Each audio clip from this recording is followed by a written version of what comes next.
যাবে আজকে রাত্রি 8টার সময় ওটা 2 লাখের নিচে নেমে যাবে, আর রাত্রি 12টার পর ওটা 1.5 লাখের নিচে আশা করি এসে যাবে। কারণ অলরেডি ডাউন পাঞ্চেত এবং মাইথনের কম্বাইন্ড রিলিজ যথারীতি কমে গেছে। সকাল 7টার সময় 1,70,000 কিউসেক ছাড়া হয়েছে এবং 10:45-এ আবার একটা রিভাইজড অ্যাডভাইস হয়েছে, সেখানে 1,40,000 মোট ছাড়া হয়েছে।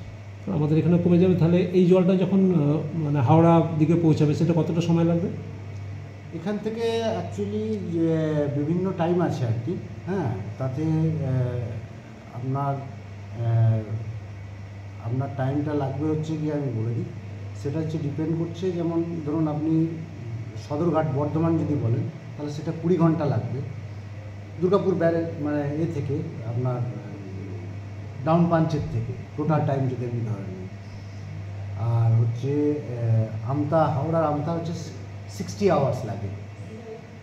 তার মানে এখনও আগামী 2 দিন ধরে চলবে এটা, এই বন্যার পরিস্থিতি 2 দিন ধরে জলটা টাইম লাগবে আর কি ওখানে নিচে নামতে আর হাওড়ার আমতায়। ঠিক আছে।